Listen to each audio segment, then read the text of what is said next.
They moved, yeah. So right around. What's up, everybody, and welcome to Bucked Up.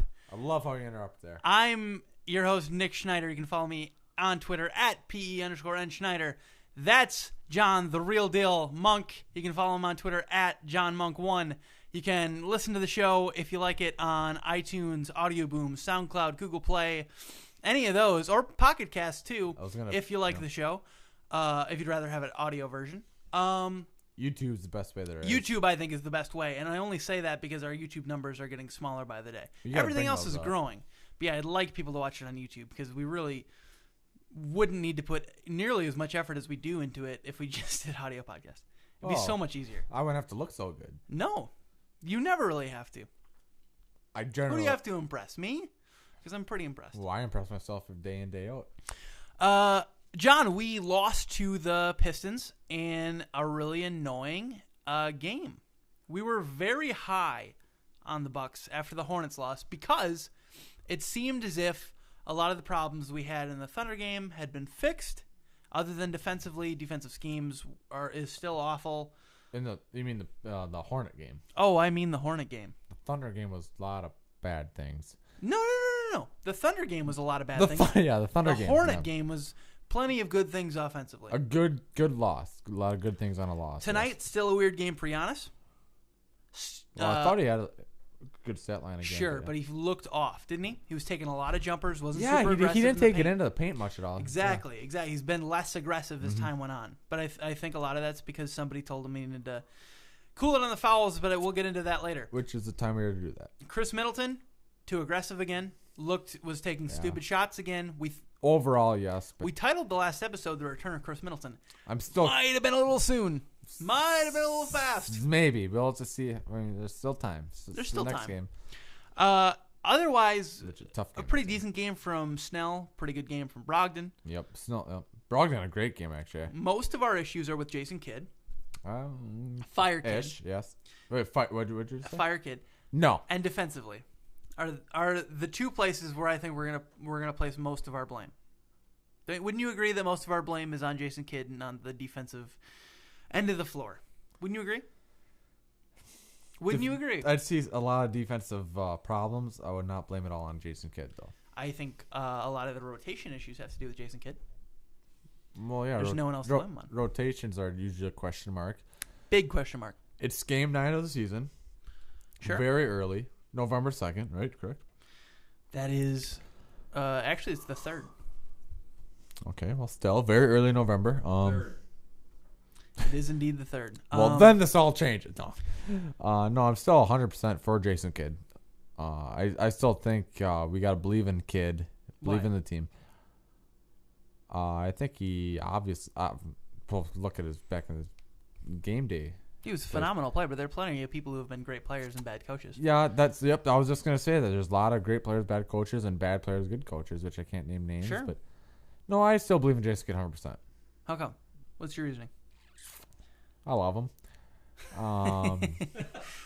He wears that same sweatshirt you do every day? I was going to talk about that as well. Yeah, it's the wonderful sweatshirt. Go out and get one. For audio listeners, it's the blue one with the Wisconsin state logo logo. on it. Bucks. Yeah, it's a beautiful sweatshirt. But Kidd, it's November 3rd now. Yeah, no, it's not it's time so you can't go into blaming Kidd on anything until it's March. I almost agree with you. He's made the playoffs more times Here's a bigger problem is that John, please don't acknowledge the producer as we're doing the show. And the other problem is with the fact that a lot of these issues have persisted since last year and the year before. Well, the year before was the year we didn't make the playoffs, and that was, I thought, a better defensive year. Oh, you should have the stats on your computer. You could look up on Basketball Reference, and you could see that. But I that think should be a different night. That's a lot of different work. Sure. Okay. Anyways, Different. my point is since the year that we went to the playoffs and we were second overall defensive team in the league, defensively we've gotten worse and worse and worse. And this year especially, we've lost games because of our defense. We can't put it on this offense to score 120 points a night. We're not the Rockets, and we never will be. No, we're not a scoring powerhouse. Force. Yeah, no, we're powerhouse. not. Yeah. No, we got to win games by defensively. I Exactly. think we're at 100% there. And the biggest problem is not the biggest problem. One of the issues that I'm seeing is, we're not trotting out lineups that do anything defensively. Lineups that include both Mirza Teletovic and Rashad Vaughn should never be on the floor ever. See, and it's twice this season that's happened. The two terrible games of the season has happened. Yes, I agree with you there. The Thunder game and tonight. Yeah. And that entire lineup included Liggins, who, I love Liggins. I want Liggins on the court. He's great defensively, but he wasn't scoring. And Rashad can't score, and Mirza is on or off scoring. And Chris Middleton was technically playing the 4. At one point in the second quarter, I believe it was. Yes. Yeah, and he couldn't score. And then Delly was in, and he can't score. And then on their own. And then Giannis was in, and he's been having a hard. And that's a lineup actually that makes a lot of sense because you put Giannis in at the center and you surround him with shooters and you see what you can do. Well, you put Giannis in with whatever lineup you want. Giannis will create something. Right. My point is that I don't believe that Jason Kidd's putting this team in the position to win, and that's a big problem. So far, to a point, I'd agree with you. I also have to say it's very, very early. Now is the time to try things. Absolutely, but it's not. There's a certain point where you call it experimentation, right? Experimenting with Giannis at the center, with a death lineup like that. That makes a lot of sense. But other times, there are times when it's just stupid. Like we talk a lot on the show about being couch coaches and how tough that is in the real situation to be able to balance that, right? And it's easy to look at the game and be, 2020, hindsight's 2020, right? Mm-hmm. It's easy to be, that was a mistake. But a lot of this is so basic, it seems to me, and simple, that, I have no idea what sense it's making in his head. I can see how. I can see a lot of fans, a lot of people saying that for Bucks. I can agree with you to a point there.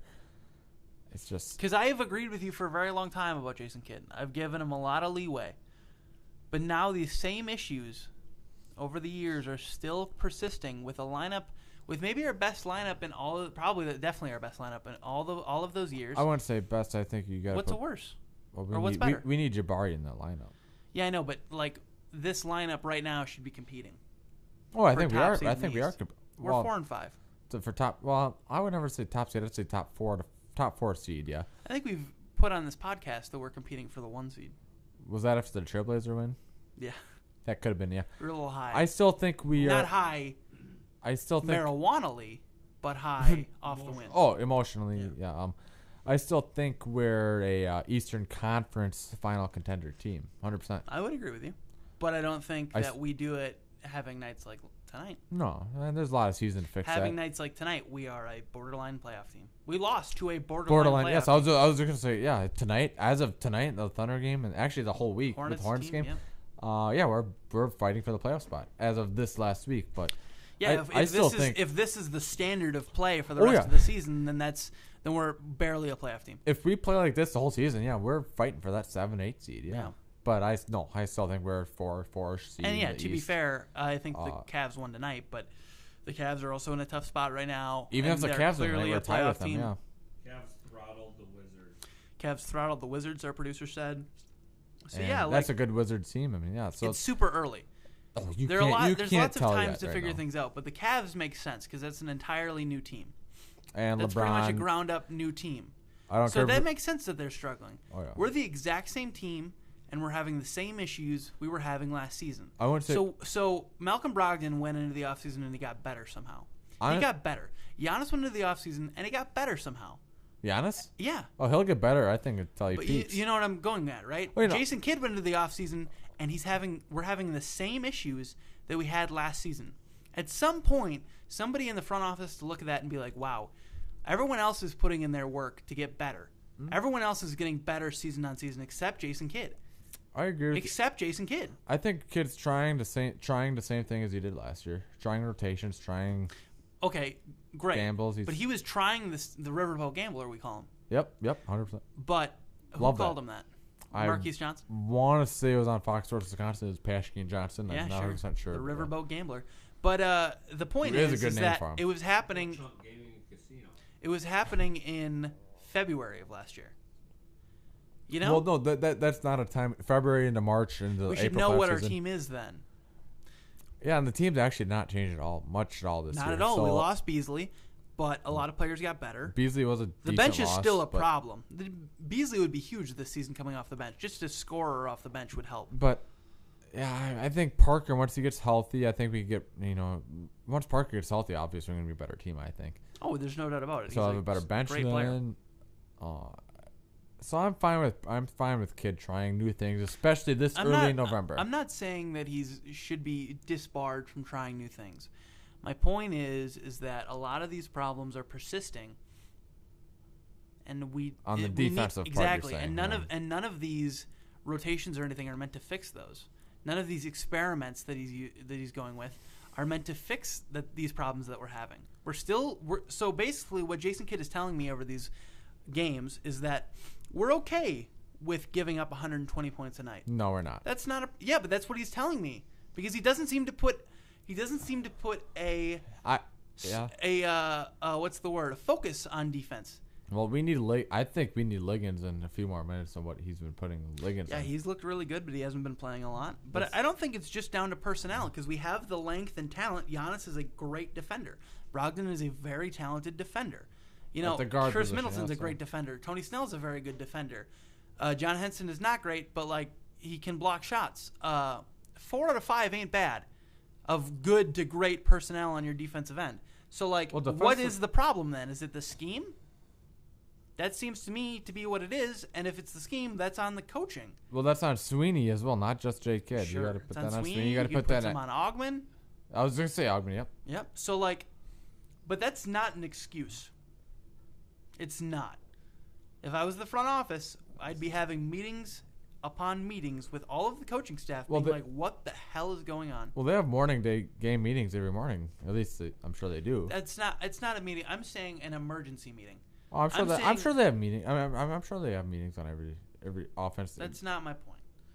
My point is that if you're the front office, you need to show Jason Kidd, light a fire under his ass, that hey, this can't be tolerated. Yeah, This defensive effort from your team keeps happening, and you're gonna go. Yeah, Because it's the only way to be able to coax them into change. I could see that. Because they're so set on this weird defensive scheme that no one else in the league is using for a reason that they won't change, even though it's clearly not working. Who are they going to pick up? And the only thing is, I don't know how to change it. I don't know if there's That's not our job. It's not a personnel issue. Like we said, it's not a personnel issue. Well, Bledsoe clearly. definitely wouldn't hurt, but But Brogdon is a good defender. You're switching from a good to a great defender at the point guard position with about the same amount of length. But you're also switching it from a very good defender on the starting end to a very good defender on the bench end, coming in from off the bench. Okay, yeah, good point. I guess because we have been losing these games off of the bench. That's a good point. I mean, I love Dudley. I think he can play very hard defensively. Yeah, but I think a Dele and Brogdon backcourt is helpful, is nice. Yeah, That's a good little. I think at times bench Dudley backcourt. can show great defense. Yeah, he doesn't have the physical tools, but he has the effort and the hustle. Dudley Dudley will give you great effort. Yeah, absolutely, every night. He's got some work to do. Yeah. But yeah, overall it's disappointing. I saw a lot of people say disappointing after the Hornets game, and I disagree. I hesitated to agree with them because I disagreed with people offense saying that. all over the place except for Giannis that night looked poor. It looked poor. Or no, I'm sorry. It looked great. I was going to say, yeah. Our defense is what looked awful, and if we can get that kind of performance out, our offense looked better, way better than they did in the Thunder game, and that's what I came away after the Thunder game thinking is our offense, boy, it needs some help, and we look good, and so we fixed some of those issues, and I was like, okay, now we build on that, right? We build and we get better, and we beat the Pistons, and we go into the Cavs with a head of steam, right? It's not happening. In fact, we reverted back to some of our offensive problems, stacking too many people in the paint, cutting when you shouldn't be cutting. Yeah, I saw a few of that. A lot of issues like that are going to hurt in the long run, man. No, yeah, going into tonight, I expected us to come out very firing. Well, I expected us to get a double-digit win. The Pistons aren't a good team. They're a 'cause playoff contending team. They're Yep. good, 6 through 8 seed, probably playoff team in the East. I think. I expected I still think the Bucks has an elite playoff team. I think so too. A 1 through 3 to 4 But playoff things team. need to be fixed if that's going to happen. 100%. It can happen, but Easily plenty of time to fix things. exactly. A lot It's of time not to fix time to it. be freaking out right now. No But it is need to time overreact. to be looking at Problems. Yep. Exactly, and problems we need to fix. Who on the Pistons stood out to you? Anyone at all? Well, actually, going into the game, I thought Drummond was going to be a big factor on the boards And he was. and/or Well, points. how many boards did he have? But he was a bigger factor, I thought, at free throw line. He only right. missed the free. And that's another problem that we've been having a lot lately. Is we've been fouling way too much. Foul Yes. way too much, an excessive amount, and it can't happen. They're free points, and we can't just give them up like we have been. I hit the bottom arrow on the smack, and Yeah, hold on. Okay, so you're gonna. He at least hit 10 free throws. I want to say it was like 12. I know at one point he was give or take 14 to 16 of shooting. He had 14. Yeah. 14 free throws is a ridiculous amount to give to Andre Drummond, especially when what was happening is Henson would come up from the paint off of Drummond to trap a guard, and the guard would find Drummond wide open or guarded by a guard.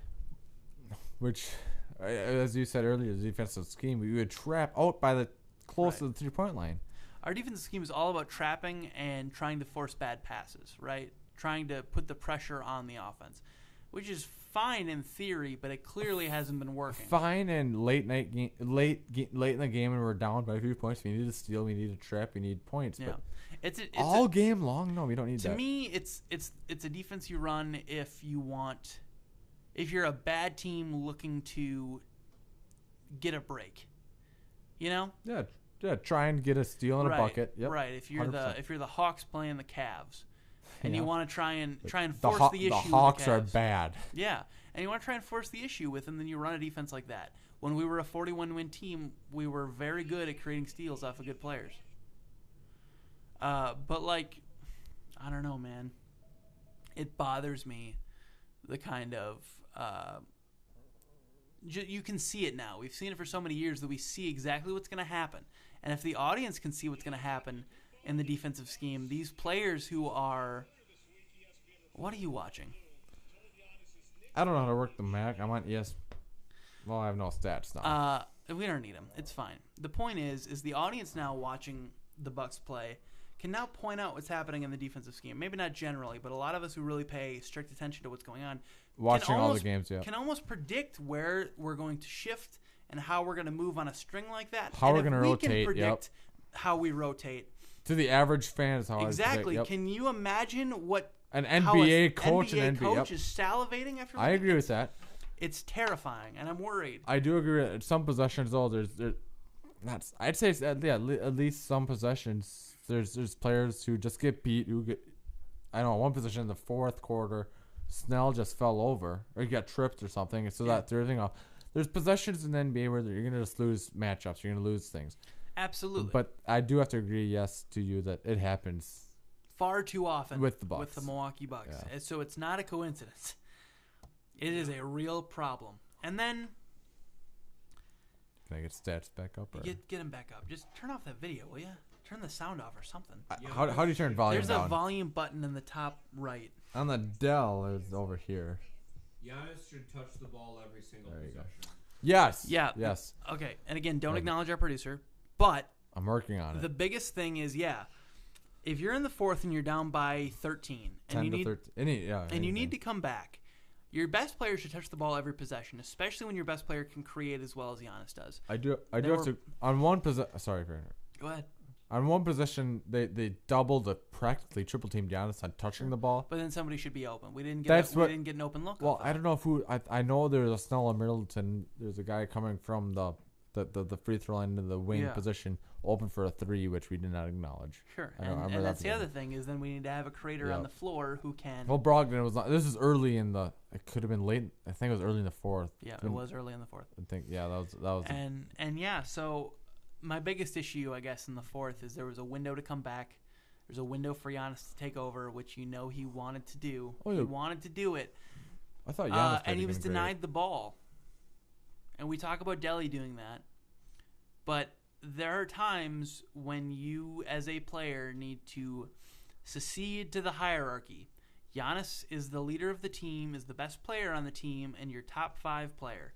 He needs to have the ball in his hands every possession, at least once. Especially later in the game. That's what I'm saying. 100% fine, okay. I mean, he's going to get double teams. He's going to get double teams. You're going to draw defenders in. You got to kick the ball out. I'm fine with him not having the ball at all in the first half, in the first 3 quarters. But yeah, late in the 4th quarter, you got to get Giannis touching the ball. I know. And it's frustrating when you don't see it. That was the biggest complaint of my take. I'm fine. And maybe part of it is Giannis doesn't assert himself enough as the leader. We don't know. We're not in the locker room. No, we don't know. We don't know. We don't know much about it all. About that at all. But either way, something has to change because I don't ever want to go into a 4th quarter again with somebody else other than Giannis creating when we need to come back.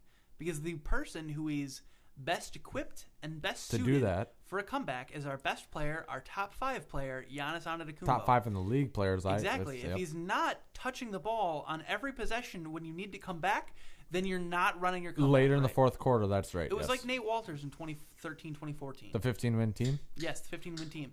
If Walters, you wanted to yep. come back, you give the ball to Nate Walters and you let him work. For that team, You let him work. For that team, you're right. For almost another team, I might have to disagree. I still can't believe he's got a 2-way with the Jazz still, right? Well, he's still in the league, I think. Yeah, Yeah, somewhere. He was playing overseas for a while. Yeah, I got to I miss give you Nate a Walters. great point to Nate Walters. At one point, he was second in the league with a 6-to-1 turnover to assist ratio. Nate Walters was terrific. I will never be convinced otherwise that what they did to Nate Walters was absolutely a conspiracy. They wanted him in Chinese basketball or something, and somebody paid to get him out of the league. Because there is no way that man is not playing in the NBA today for any reason other than ulterior motives.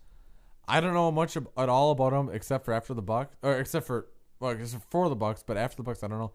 But during the Bucks, he was actually 6-to-1. He was terrific. 6-to-1 He assist was to better turnover than ratio. I remember Brandon Knight got injured in the beginning of that year. I thought you said better than Brandon Jennings. Okay, anyway. Brandon Knight got injured in the beginning of that year, correct?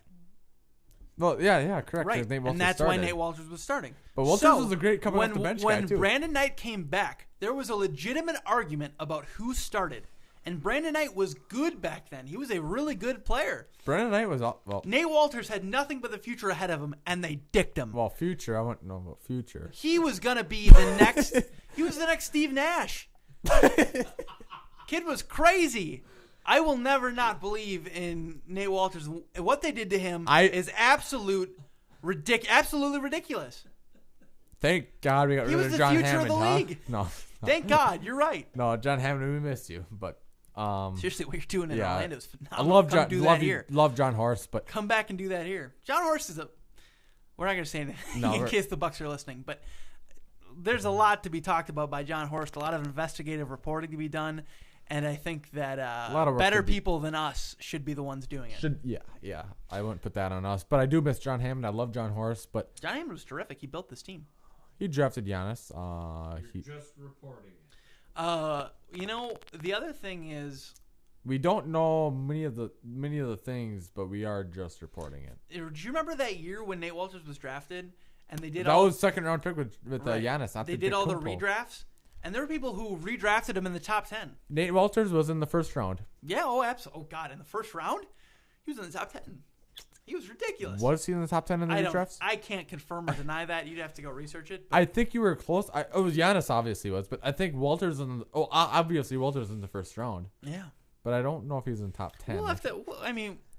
So what? Maybe there's some creative license in what I just said. I'm The sure point someone is- drafted Walters. Point is he's better than most people in that draft. I bet there were people below him in the redraft who are still playing in the league today, Honestly, and it's frustrating. And I won't have any of it. Nate Walters, please come on the show. yeah, we'd love to have you. But honestly, we love you. But I have to agree 100% with you. I think Walters could have a place in this league in the NBA. I think he's a great point guard. Yeah.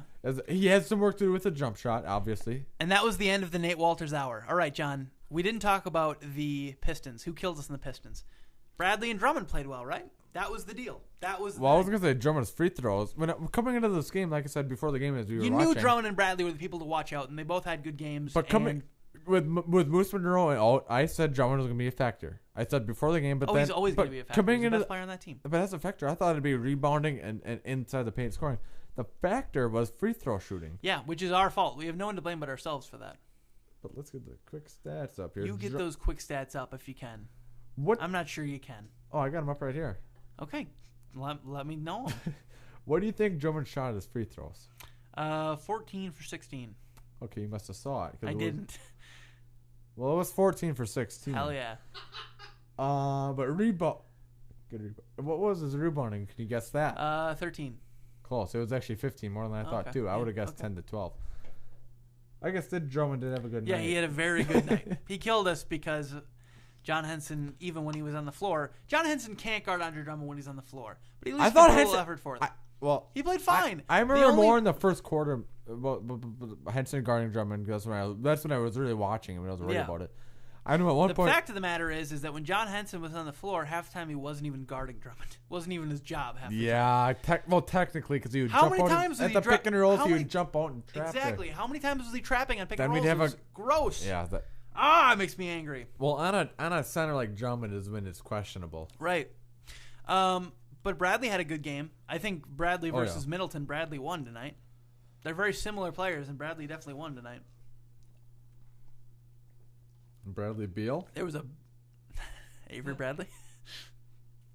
Plays for the Pistons. Bradley Beal plays for the Wizards. I'm on the stat sheet. I was looking for Bradley Beal. Sure. No, sure. Yes. Now everyone's going to question all of our credibility now. Oh, they don't care. No, nobody listens to this anyway, so it doesn't matter. If you're listening, which you're not, I'm not even. I meant to say Avery Bradley. Honestly, I was looking for Bradley Beal. I was going to say, you mean for the Pistons? And I was like, maybe we should just end this. No. How did Avery Bradley do? He had a just good night. tell me. 8 of 19 shooting. I thought, he did shoot good from deep. 3 for 6. But he had 23 points. So, yeah, he had a great night. Yeah, he did. He beat the Middleton versus Bradley war is one that's gonna wage on for a long time. But it's Bradley too early won in the tonight. season to call that a war. They've been fighting for a long time. Well, yeah, since the preseason. I'm talking about this season though. Since the preseason. You can't count preseason. I'm counting preseason. That don't matter. Otherwise, yeah, we got 3 more beat games ourselves. We have 3 more games against this team. Oh yeah, and I'm sure we'll win the series. Point is, we beat ourselves tonight. Well, obviously, yes. We have a lot. That of was work our to do. Pistons didn't play great. They didn't. Went out and won that game, taken that game, and we didn't, and that's disappointing. But it is what it is. John, around the web now, Mark Stein wrote a great article in the New York Times. Can you read me the first paragraph of that article?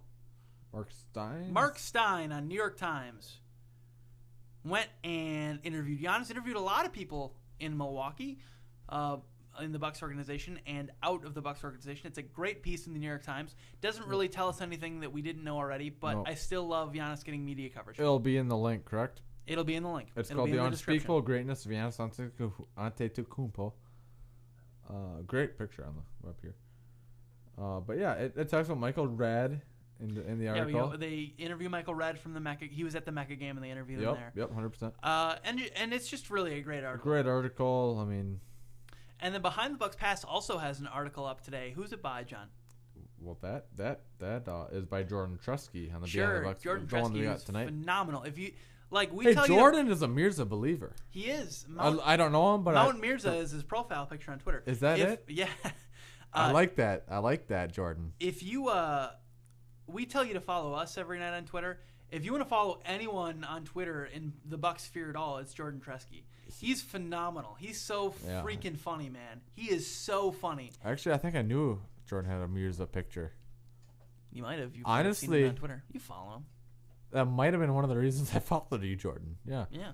It's a great picture. Yeah, it is a good picture. Because he always went with Mount Mirza's ready to explode I'm tweet. pretty sure I do follow. Yeah.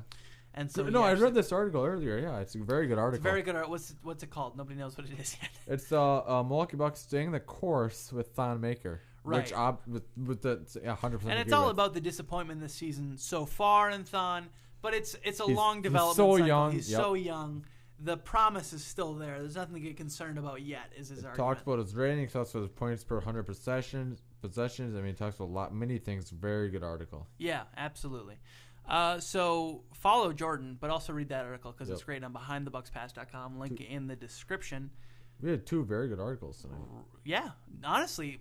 Very good. I mean, all our articles I think that we bring up are very good. Well, there was a time, and these ones are, I think, are very good. And you know, Behind the Bucks Pass has been around for a long time, and obviously, other publications and stuff. But there was a time when there really wasn't that much journalism going on about the Bucks at all. The fact that we can do after every episode point to a couple of articles that we think you should read. Oh, that sounds special. It's awesome. It's really cool because we couldn't have done that, especially with the Bucks. Yeah, it's great.